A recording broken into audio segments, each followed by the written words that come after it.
All right. Welcome, welcome, welcome, everyone. Thank you so much for being here. I am going to go ahead and turn things over to the lovely, wonderful Ashley Anderson to introduce our event. Let's give her a round of applause.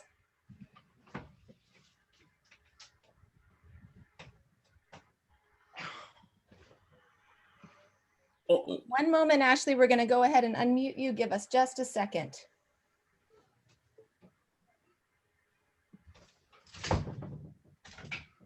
And Ashley, we're going to have Diane unmute you. There we go. Welcome everyone to Crip Camp, Up Close and Personal. My name is Ashley Anderson, and I am so excited to have everyone join us today. I am pleased to introduce to you our hosts of the day for this event, DeMian, Brendan, Ruby, and Joey. So, without further ado, take it away, DeMian. All right, thank you. Thank you so much. And thank you, Ashley, for that wonderful introduction. My name is DeMian. I am a former student of AccessSFUSD and current student with the Berkeley Adult School and Inclusive Media Arts. AccessSFUSD, the ARC, is a special education transition program for students 18 to 22 years old in the San Francisco Unified School District. San Francisco is our campus, it's our classroom. So we get the chance to travel to different districts all over the city and learn how to do job skills and such. And as for the Inclusive Media Arts, it is a collaborative video making class located in Berkeley, California, that provides opportunities for people with disabilities to connect with the community. Be sure to check out our projects on social media.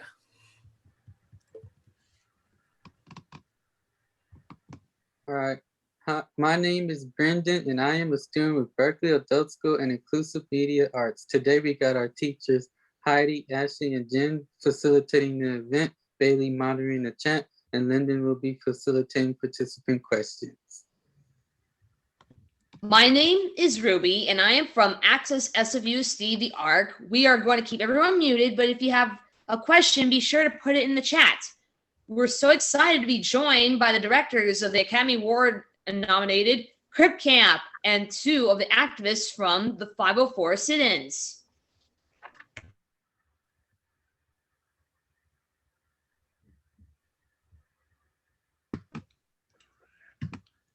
Joey here from AccessSFUSD, the ARC.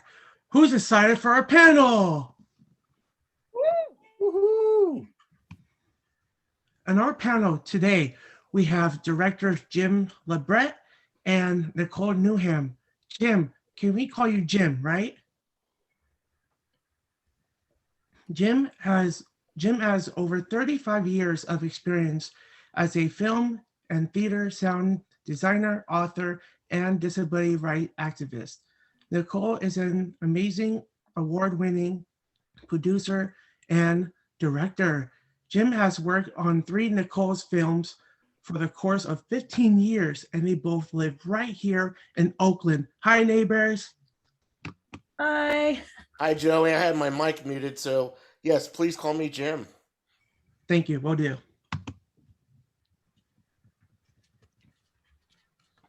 I'm pleased to introduce you to Dennis Billups. Dennis is a blind disability rights and Dennis is a blind disability rights and gentrification activist. He was chief morale officer in the 504 Disability Rights Sit-in of 1977. Hi, Dennis. Hello, Dennis.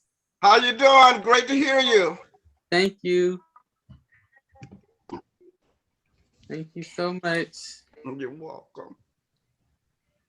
Yep. Okay. It's my greatest pleasure to introduce to you Bruce Oka. All right. Yay! Bruce was a 504 protester and is a disability rights activist with cerebral palsy. He is one of the founders of the SFMT Accessibility Advisory, or MAC committee, dedicated to accessible transportation in San Francisco. All right. Today, we are going to be hearing from our panel on a variety of student-created questions from you, and you from the audience will have a chance to ask questions of your own. Be sure to put your questions on the chat. We've also snuck in a few fun questions so you can get to know them a bit better. I'm going to take away with our first questions to our directors, Nicole and James, or Jim. Our class at Access and Inclusive Media Arts involve a lot of collaboration. How do you collaborate and split up the responsibilities of having two directors on the film? Good question. You want to start, Jim? Sure, I'd be happy to. It was really good that Nicole and I have known each other for so long that when we started working on the film, we had known each other for 15 years. Both of us kind of came in with a set of knowledge and skills. This is the first time I've directed a film. I've been a sound mixer for documentaries for over 20 years. So we had a really good sense of kind of where our strengths were. I, brought in a lot of the lived experience of disability. My God, Nicole makes incredible films. I think that if I could just add a little bit to that, I think one thing that was really great about our collaboration is that we were both really committed to authenticity and truth. And so if something didn't seem right to Jim that, I had worked on with the editor, or that Jim had worked on with the editor, we would just keep interrogating that. We would just keep asking ourselves, what's going on? Why doesn't this feel quite right? Why doesn't it feel quite true, to people with disabilities who were watching cuts, or to Jim, because we really wanted to make a film that non-disabled people could access and learn from, but we also wanted to make a film that would be recognizable and feel very true to disabled people. That was really, really important to us. It was kind of the North Star of our filmmaking effort. And so I think the fact that we were both committed to that meant that we worked really well together, because we just wouldn't rest until we felt like we had nailed it, and both of us played a role in getting us to that point.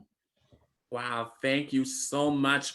Thank you so much for your answers. That is I really love how you guys known each other for a long time, and you guys were able to work together to work on this film. So thank you so much for that.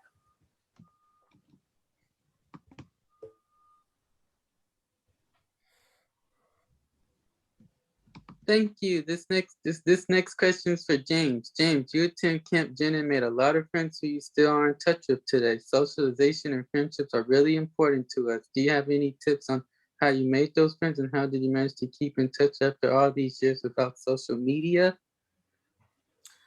Well, initially, it was all kind of like phone calls, right? Before the internet. We're talking back 50 years. And then with the advent of email, just a lot of us started just getting in touch and emailing each other.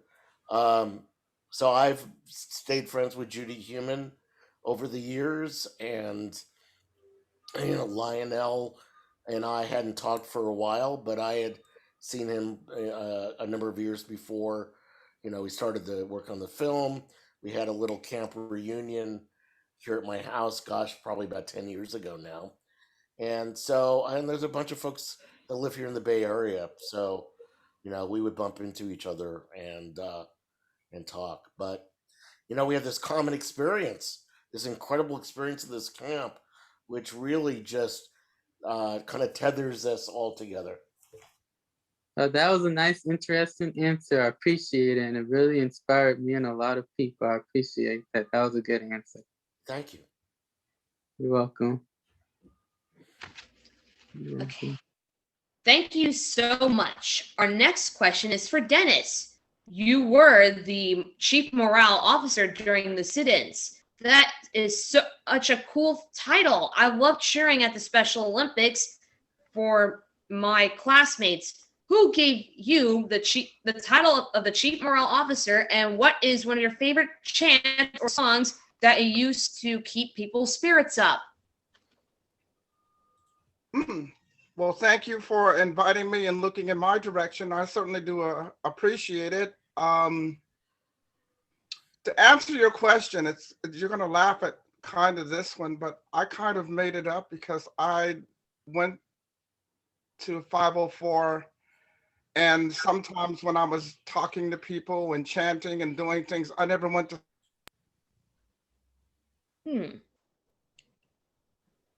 Oh, we just lost your sound, Dennis. Can you take a quick pause? Did everyone lose the sound? Yeah. Yeah. No, here. Oh, quick technical difficulty. Hey, we're living in a world of Zoom. Dennis, are you there? Yeah, can you hear me? Now you're there. So can you just backtrack a little bit for us, please?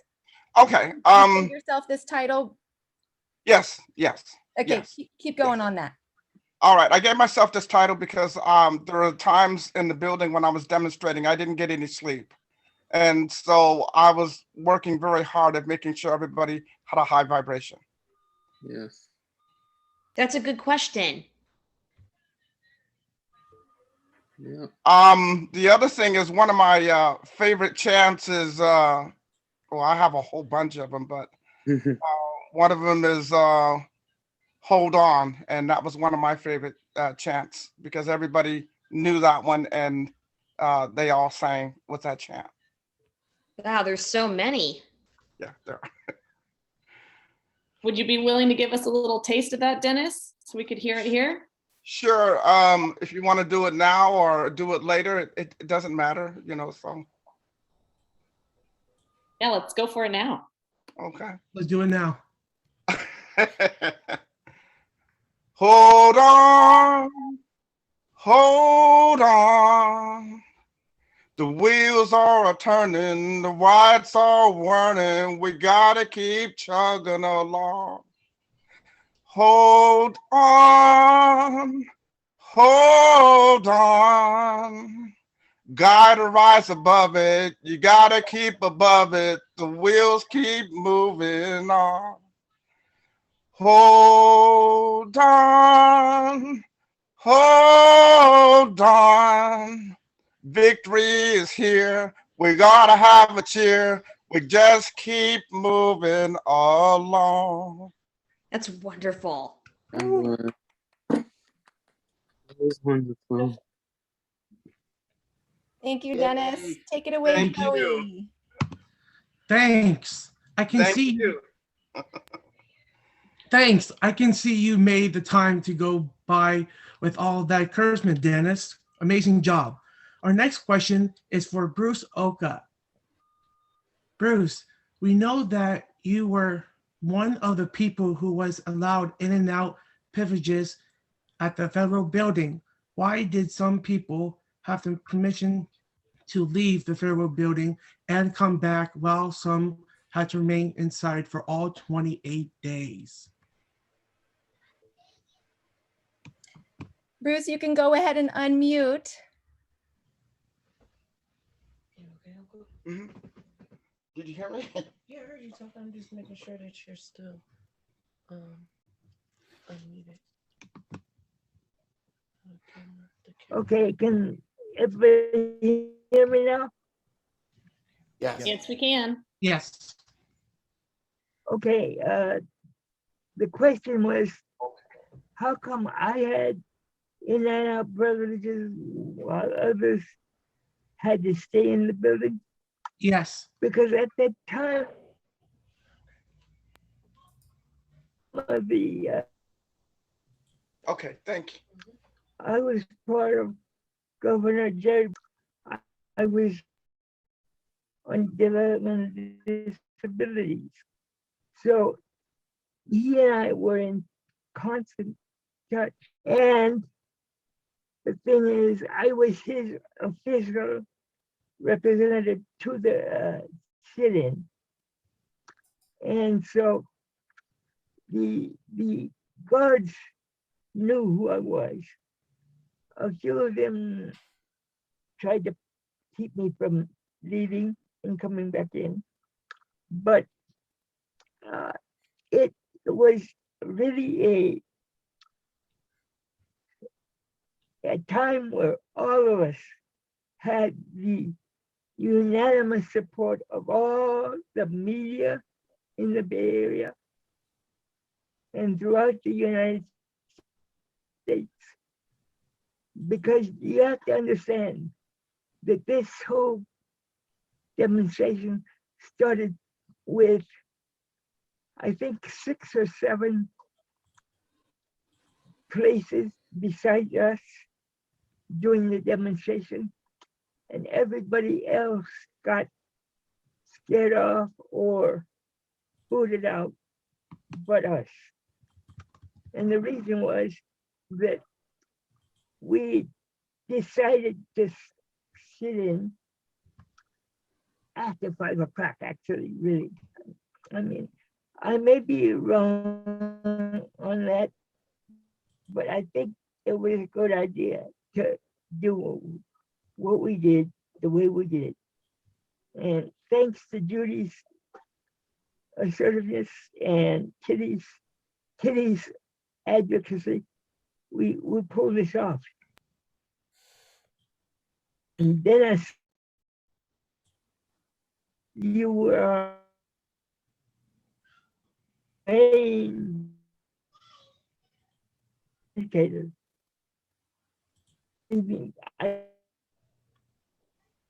We would have done. Does that end?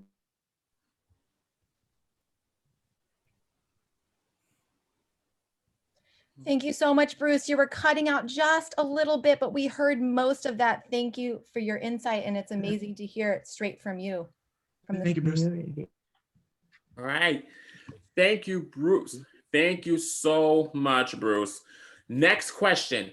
This is for our directors. Resilience is a trait we all work to develop.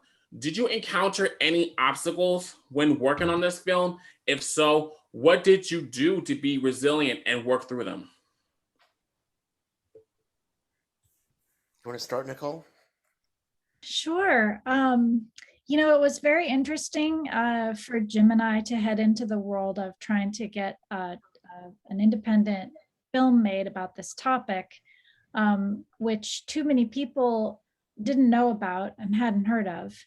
And to try to get people to be interested in it so that we could get the financing that we needed to actually do the project. And as we started out, you know, we were thinking, well, it's going to be hard to get people to understand the importance of this. And that turned out not to be so much the problem. People really fell in love with the footage and the story and saw the importance of it and wanted to support us.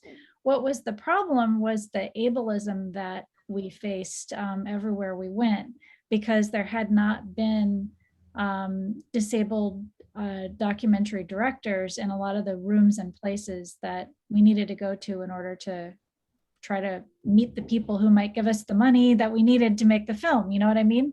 So we would say, well, we're gonna go to this party where we can meet somebody who might be interested in broadcasting the film, say, and the party would be being held in a place that wasn't accessible to wheelchair users. And so kind of everywhere we went, we had to advocate for access. You know, we might want to go to show a clip of our film and speak about it at an event where other people were doing the same, but there was no ramp to get up on the stage, you know? So eventually what we decided we were doing was kind of just paving a path, not just for ourselves and to make Crip Camp, but for other disabled directors who would come after Jim and I, you know, and other stories that need to get told. And we're constantly advocating, and Jim really powerfully and beautifully for the fact that Crip Camp is not the only story out of disability history that needs to be told. And it's just one perspective, it's just one story. And there are so many ways that the filmmaking industry needs to be made more accessible. And we need, in order to get the stories told, we need to see people with disabilities in all different roles, you know, in movie making. And so I would say that, yeah, that in terms of resilience, we saw it as an opportunity, you know. We saw that we had the opportunity to break down a barrier, and we had the opportunity to educate people, and we were going to leverage that as much as we possibly could. I think that our resilience came from our really strong belief that it was so important for us to try to tell this story, that we saw that the potential for really doing so much good in the world, you know, that really fuels your engine pretty well. And Nicole and I really hope that we could reframe what disability meant, or being disabled meant, to people with and without disabilities. That we know that the stigma that we all face is unwarranted and is wrong, and that if we were able to tell a story that showed us in our true, authentic lives as badass activists, as sexy people, as really joyous people, that we could really change how people thought about us. So, and as we moved along and got the support of President and Mrs. Obama and Netflix, we had a much better sense that, my gosh, we're going to have a large audience. And this just makes you work harder. It really encourages you to try to not leave anything behind, but to really go for it, like you do when you're you know, if you're in the Special Olympics or a Paralympian. You just don't want to say, well, I didn't really try this time. No, Nicole and I and everybody, we really tried. Wow, you guys really put yourselves out there, and to get support from the former President Obama as well as Mr. Obama, that is a really big deal for you guys. That's a really big deal for you guys, and that's like a huge resilience for you. So thank you for that input. Thank you so much. Thank you for that insight. The next question is for Dennis. In the film, we saw the Black Panthers helping out the protesters in the federal building. How did they support the cause during the sit-ins, and what was it like doing activism with them? Thank you for the question. You're Very welcome. important one.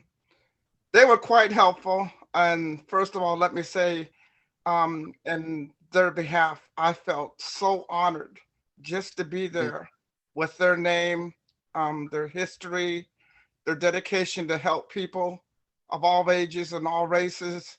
It was just a joy that I got a chance to be there, and was asked in the building, would you like to become a Black Panther? And it only took me 14 seconds to answer yes. That's good. That's good. Yes.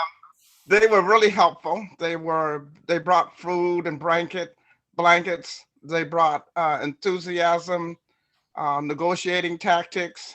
They brought a whole bunch of churches and other things that they were linked up to that brought food and so much visibility. It was wonderful. It was wonderful. Oh yes, thank you. That was a cool, interesting answer. I'm glad you told us. I really feel obliged. Thank you. Yes. All right. Okay. Thank you. That sounds like a real cool partnership of people helping each other out, because it's the right thing to do. Our next question is for Bruce. The sit-in at the federal building lasted for 28 days. That's a really long time. Did you see any friendship or romantic relationships sprouting in the federal building?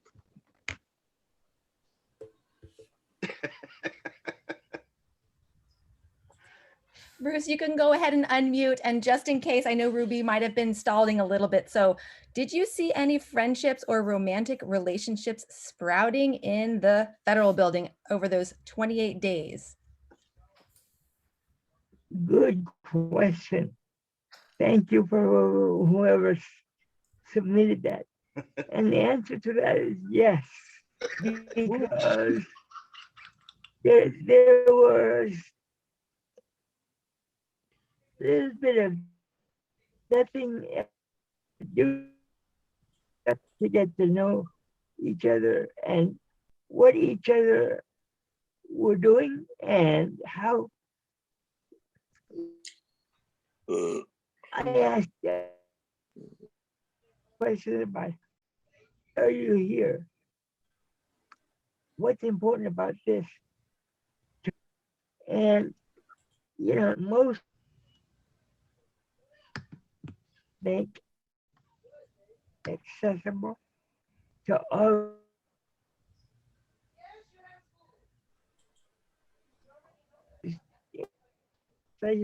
and other things accessible.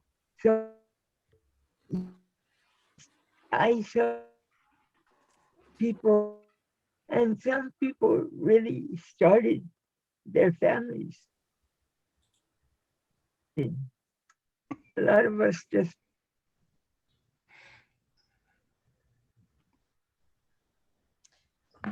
always get Unfortunately, sorry, Bruce, we're having a hard time hearing what you're saying. Yeah.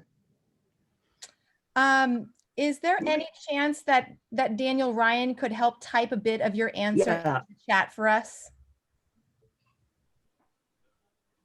Your connection is not great and you're now frozen. I'm so sorry to all of our audience out there. This unfortunately has been happening all year long through Zoom in the pandemic. So keep an eye on the chat, and I think Daniel can summarize some of Bruce's words. He's there with him, so that we don't miss his important answer. So I think we will take a quick pause from that. Hopefully we'll get some of those answers into the chat. And in the meantime, we're going to keep going.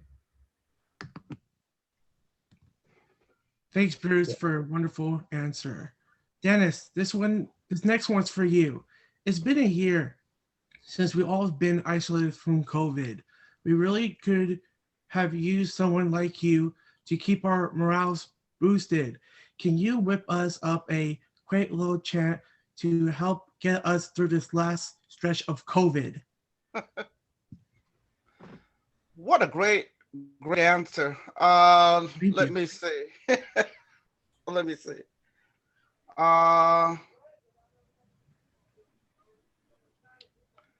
Let's see if I can get this correct. Give me just a couple of seconds. Hoorah, we're beating COVID. We're getting ready for life again.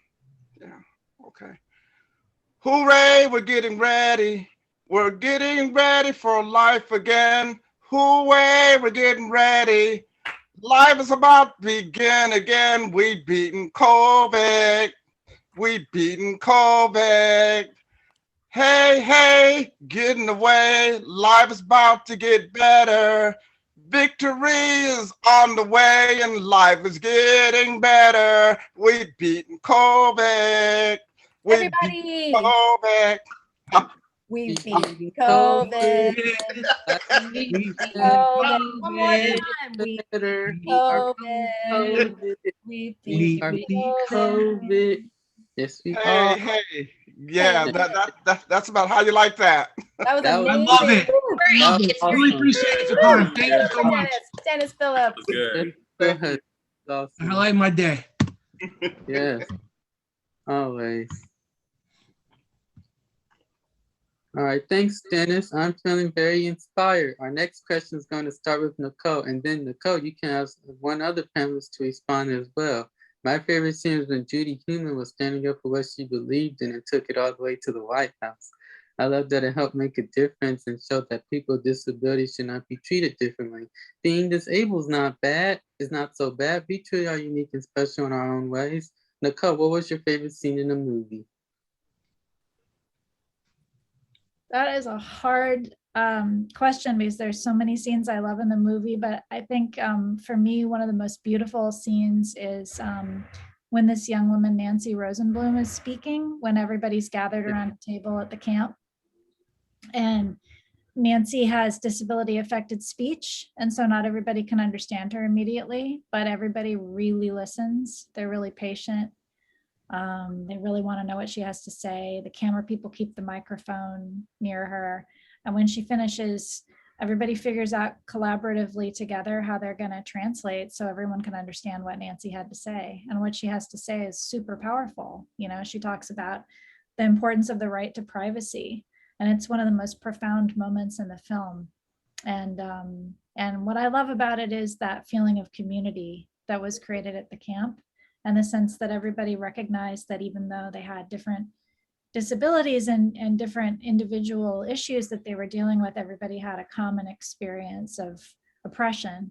And that bonded folks together, and they figured out how to be stronger, you know, because of that. And I feel like you can really feel that in that scene. So I love that. And I also love that what that does is then for the audience, when we get into the 504 sit-in, I think people understand and recognize the similarity, you know, of the community that's being created in the 504 building itself, and that similar kind of spirit and connectedness. All right, thank you for that answer. I really appreciate it. It was really good, interesting stuff to know. Thank you. You're welcome. Right, so those are some very amazing scenes. Thank you. And actually, can we actually get you to ask one more panelist to answer that question as well, Nicole? That was sort of part of what we were hoping, is that maybe we have time for one more panelist to answer that question. Sorry, you guys. No problem. I would love to know what Dennis's favorite scene in Crip Camp is. Yeah, I would too. Yeah.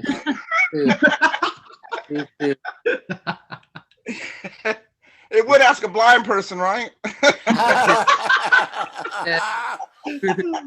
As long as you keep yourself nice and safe, we are all together. We're all together, dear one. We're All all together. That's true. My favorite scene, believe it or not, well, one of them, because there were so many people that were meeting each other, so many people forming alliances, people getting married, starting families. My favorite scene was the victory party, because you got to meet everybody who had been in the building for so long. You got to understand their strength, their weaknesses, their love for humanity, and love for each other and themselves. And that to me really made a big difference. Oh, it did. Oh. How about you? How about you, Jim? Well, thank you.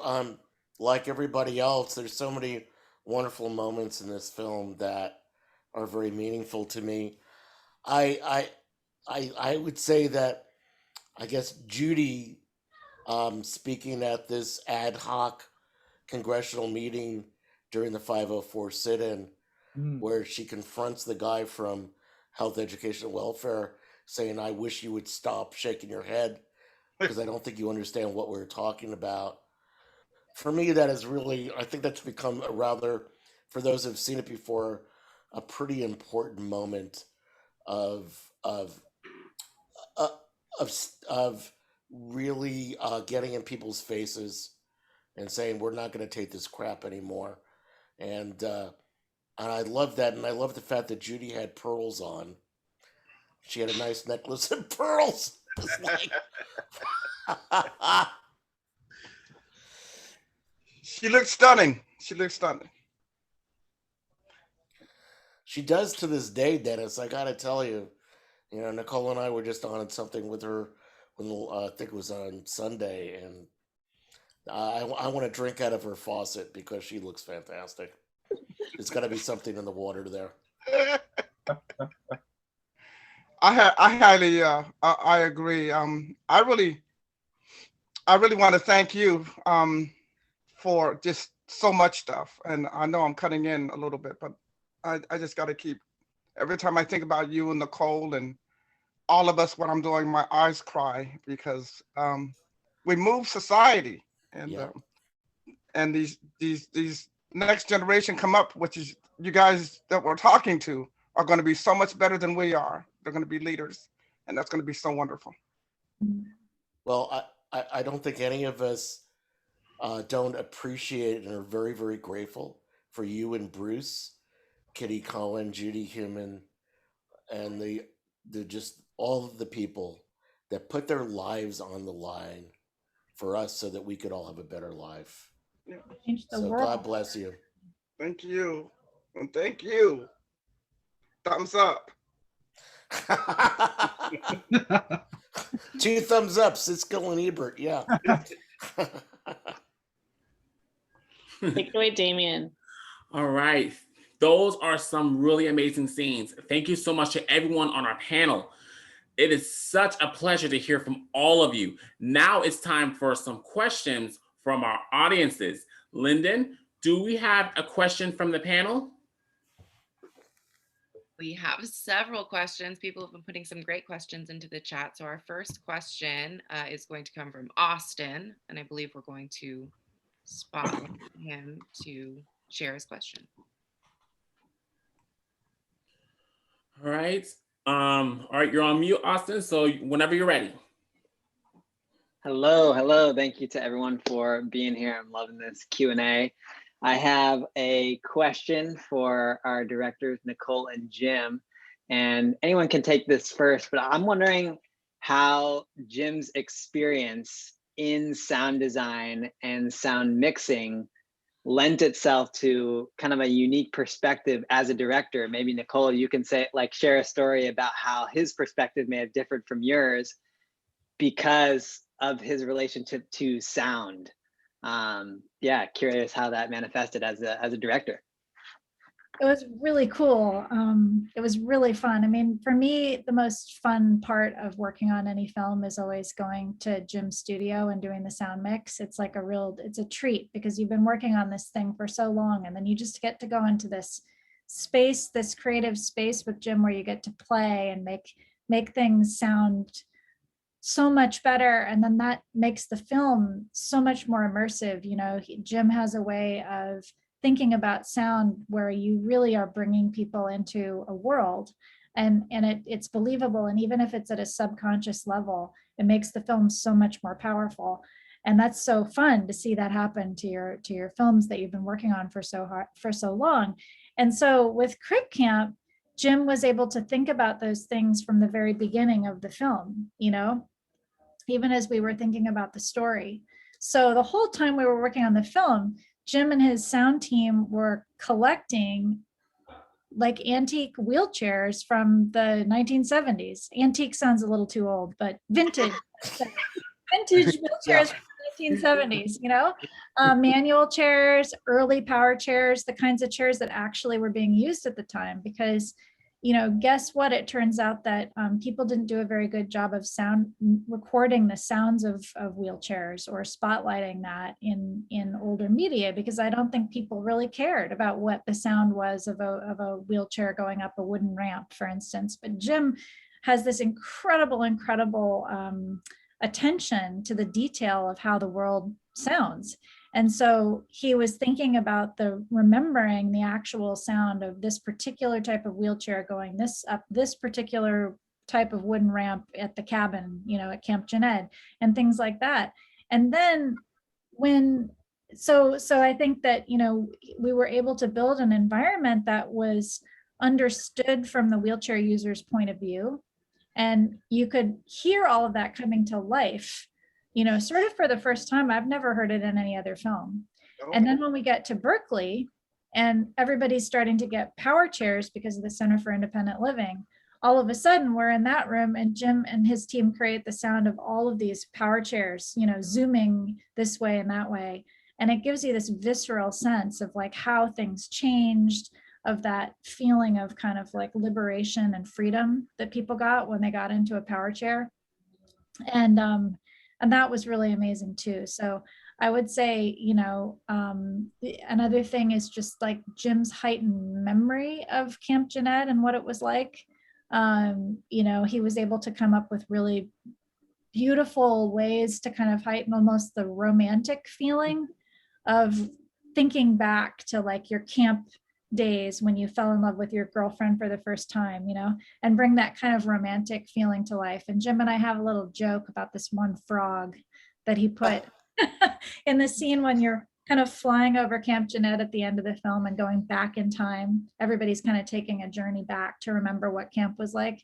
There's this one really sweet little frog sound that he put in there that makes me cry every time I hear it. So it was really just a very magical, special experience to work on the film with Jim in general, but especially around the sound. It was great.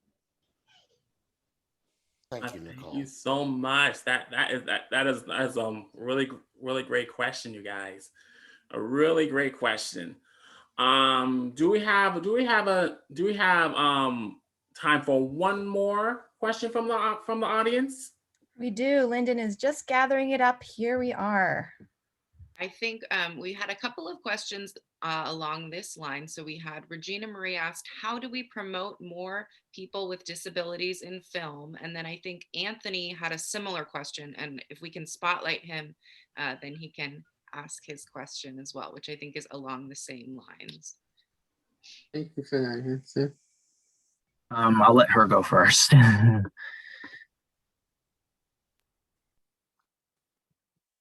Well, I didn't get a response. So the question from Regina, if she wanted to say anything, but the question that she had asked was, how do we promote more people with different disabilities in film? I could start answering that question. I've been advocating for a number of years to try to improve our representation, and really what is needed is for people with disabilities or folks that are deaf or neurodiverse that we gain employment in all areas of making TV and film. And I'm talking about executives. I'm talking about assistants who are working their way up. I'm talking about writers and camera people. And a few years ago, I helped to found a organization that we call Forward Doc, that is a group of filmmakers working in documentaries with disabilities. And we've got about 300 members now. We have a great Facebook group, but it is a way for us to come together to support each other and advocate. And recently, there's been a real wonderful push, I think, because Crip Camp had gained a lot of publicity around filmmaking, and my being one of the directors with a disability. There's been a lot of really big push to really have meetings with studios and other important people to say, look, we know that diversity and inclusion efforts have really been successful, and that it's brought really wonderful films and stories that no one knew, because they weren't asking people from these marginalized communities what the stories were or allowing them to tell their stories. And so we're saying the same holds true for people with disabilities. So it's going to take people, saying, I want to see more people like me, writing in and saying, why don't I see someone like myself in your TV show? Or so a bunch of us are really working on it. I think we're starting to see it more and more in commercials and on some television shows. Yep. And I think that right now there's no going back. I really don't think there's any going back. It's just going to be a constant job of trying to make improvements and keep the representation happening. I agree. Regina's here now. Thank you for that. Thank you for that amazing question. Thank you so much for the amazing question. So it's around 11:50.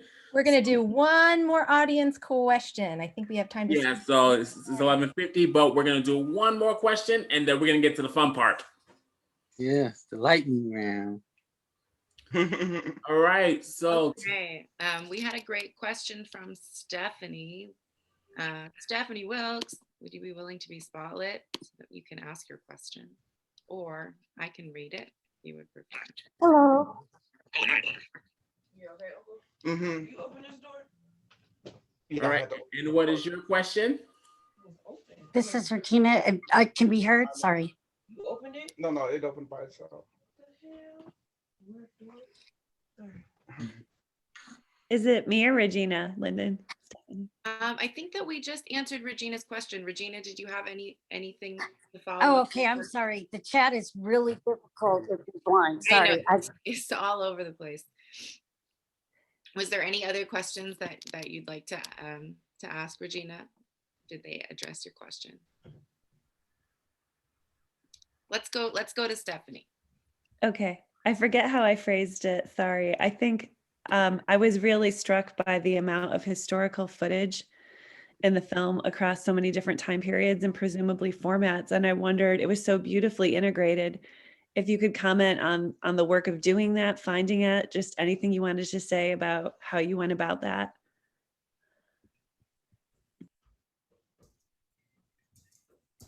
Well, the core footage of Camp Jened was something that Jim remembered. He had a memory of this radical video coalition called the People's Video Theater showing up at the camp when he was there and handing him the camera and putting the Portapack deck. They had these big decks that were recording big videotape, on the back of Jim's wheelchair. And he said, I think I filmed a tour of the camp. And I was like, what? You filmed footage of Camp Jened, So we tracked it down, and the People's Video Theater, one of the guys who was there holding the microphone for Nancy Rosenblum actually lived in San Francisco, just right across the bay.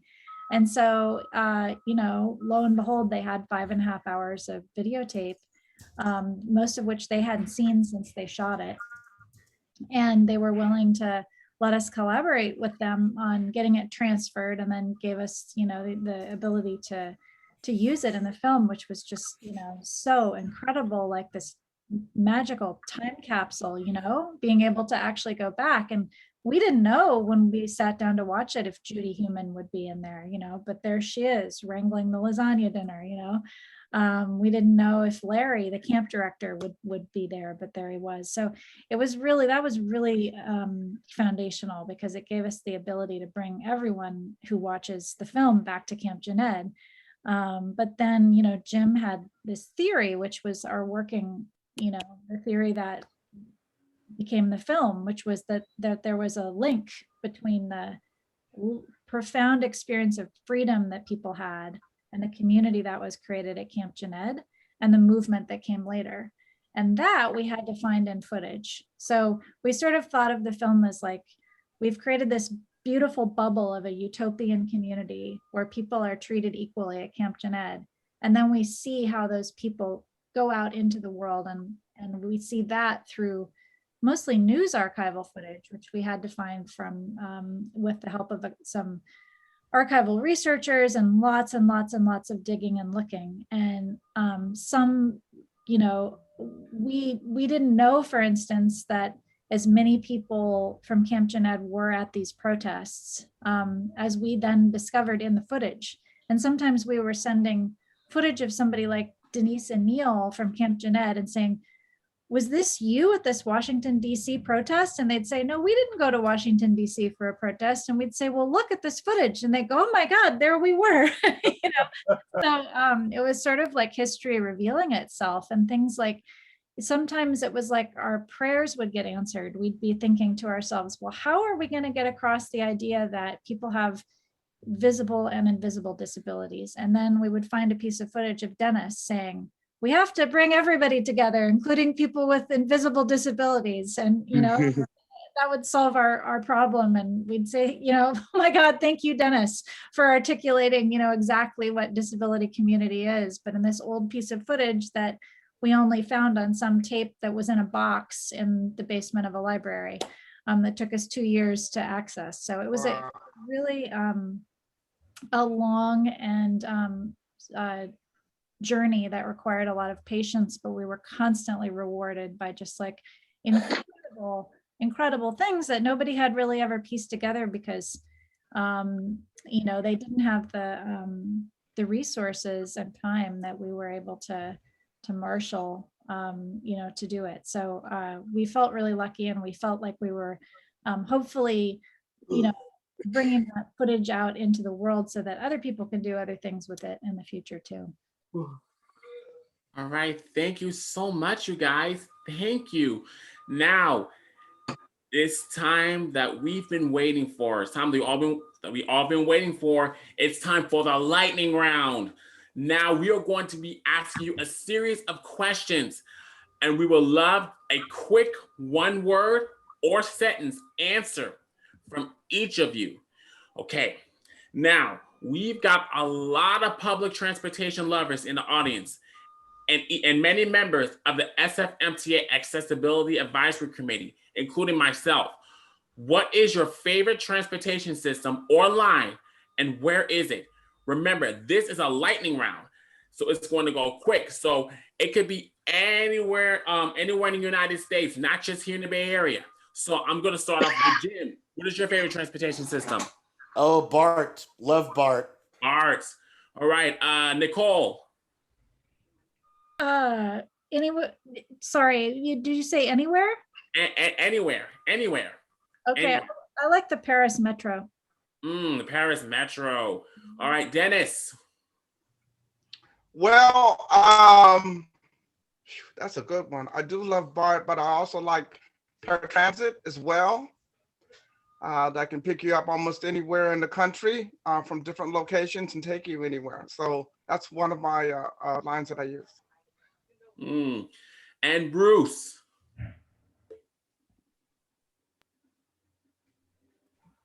Let's go ahead and unmute Bruce. Please unmute.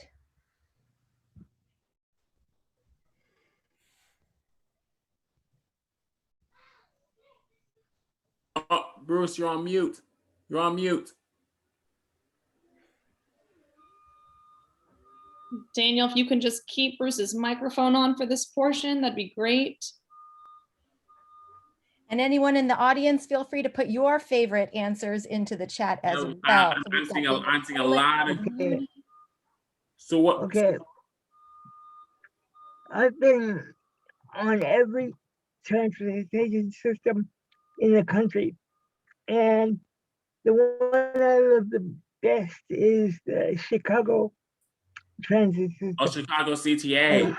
Yeah, and I tend to have Muni is one of mine. Muni's always been the transportation for me, and BART. But I would also love to try out different other transportation systems from around the world and even across the country. All right, so let's move on to the next one. Take it away, Ruby. All right. What is your favorite ice cream flavor? Jim.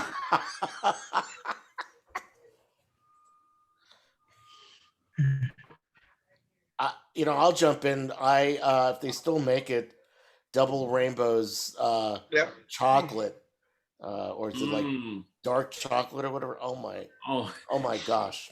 Nicole, what is your favorite ice cream flavor? I like a banana Foster's Freeze. Let's see, Dennis, your favorite ice cream flavor?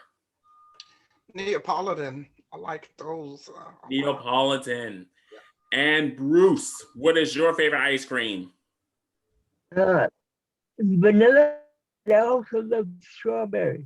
And we're getting some answers from the audience as well. We're getting some answers from the audience as well, which is really cool. I love cookies and cream. I love cookies and cream. Oh yeah. And chocolate chip cookie dough is one of my favorites, and chocolate mixed with vanilla mixed with chocolate and caramel, chocolate chips and caramel. All right, take it away, Joey, with our last lightning round question. All right. Here we go. Thank you so much. If you could be any superhero, who would it be? Jim. Oh my gosh. I guess Spider-Man, because boy, can Spider-Man just go anywhere, climb buildings and everything. I'd love to have that ability just to get anywhere. All right, Nicole. Wonder Woman. Wonder Woman. But you already are. All right. Let me see. Dennis, if you were any superhero, what would you be? Superman. Superman. And Bruce. I would be the Flash. Oh, the Flash. Yes. And we get some good answers from the audience too. Like for me, I think I would be either Black Panther. Yeah. Black Panther, or Yep. Storm. Either Black Panther or Storm. I would love to have their powers. All right. Now, this was a really great panel, you guys. Thank you so much for our panel members. Let's hear it for today's panel, you guys. All right. Yes. Oh, you all have been so inspiring to us, and your documentary has inspired everyone within the disability community, as well as other people, as well as people without disabilities who want to advocate for them. So I thank you so much. You're welcome. We appreciate you. And I'm going to leave with a song that I did at what I did at. I did it in Utah. Did I do that one in Utah? It's a song that I wrote. It was, most of my songs are just they just come out of spirit, and I know that's kind of unusual for people to really understand that you don't sometimes write stuff, but sometimes the angels and things give you lots of discerning and great ideas. This one came about 3 years ago, and I couldn't get it out of my head for 3 days. It was like, okay, what do I do with this stuff? I mean, and they just said, boom, boom, boom, boom. And I'm saying, like, who writes a song called Boom, Boom? So, and what is it all about? Boom, boom. But then I got some of the words, and I'll sing partially of it here. I want to thank Nicole and Jim. I'd like to thank Bruce. I want to thank you guys for continually getting in touch with me and keeping me in touch and making sure this is okay. And for everybody else who's watching in the audience, I just want to send a loving and a high vibration. Keep the high vibration going at all times, no matter what you see on the TV and what's going on. Keep the high vibration in your heart. I love you. This is Dennis Billups, and here we go. Boom, boom. Be your own Constitution. Be your own Bill of Rights. You are loving creator, the innovator, the world of rights. Boom, boom. You have no problems. You have all the rights. You are victorious in your love and your right and your home and your tribe. Boom, boom. You your own Constitution. Be your own Bill of Rights. You are loving creator, the 70 humans, and that's the right. Boom, boom. Amazing. Woo. So good. Take it away, Brendan. All right, I would like to take a minute to thank everyone for joining us today, and I would like to bring our teachers, Ashley, Heidi, and Jen, to close us out.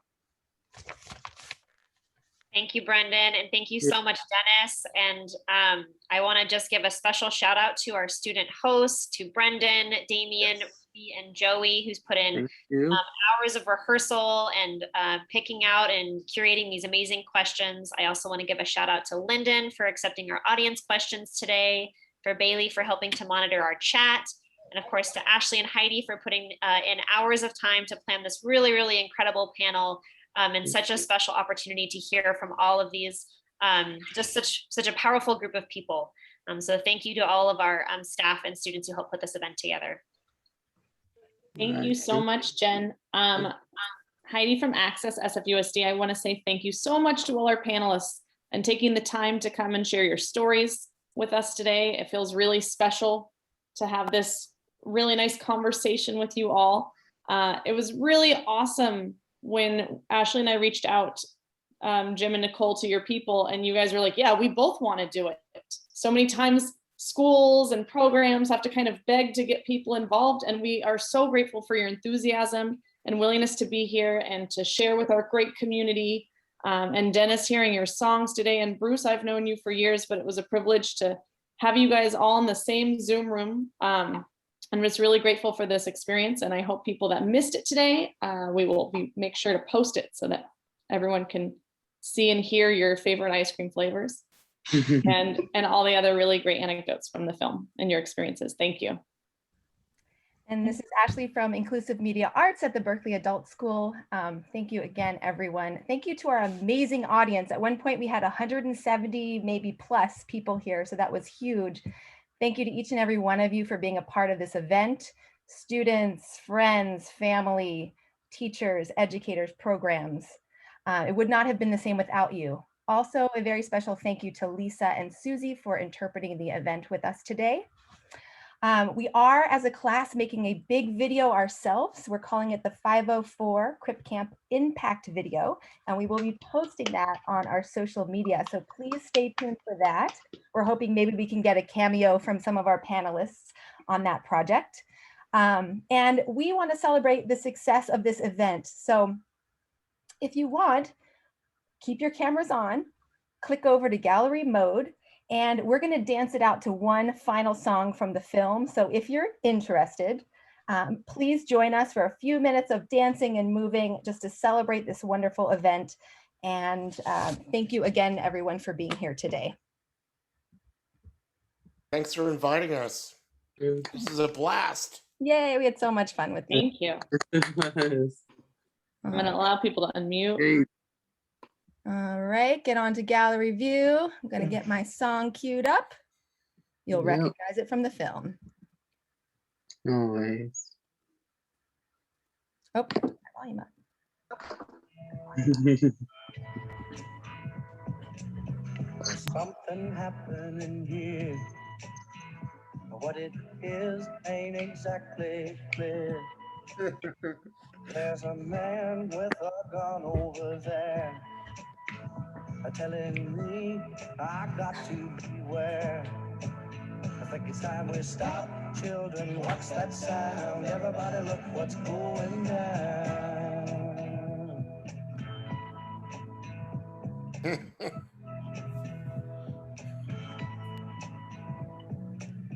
There's battle lines being drawn. Nobody's right if everybody's wrong. Young people speaking their minds, getting so much resistance from behind. Every time we stop, hey, what's that sound? Everybody look what's going down.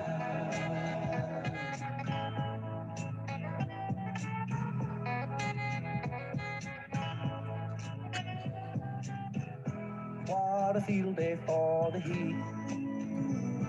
1,000 people in the street, singing songs and carrying signs, mostly say hooray for our side. It's time we stop. Hey, what's that sound? Everybody look what's going down.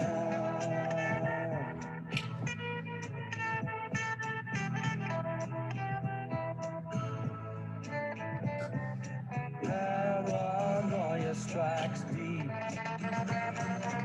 into your life, it will reap. It starts when you're always afraid. Step out of line, the man come and take you away. We better stop.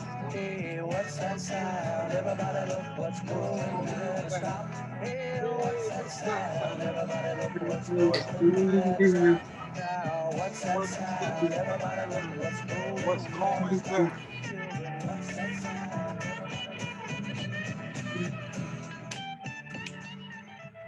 All right, thank you so much again, everyone. Have a wonderful, wonderful day.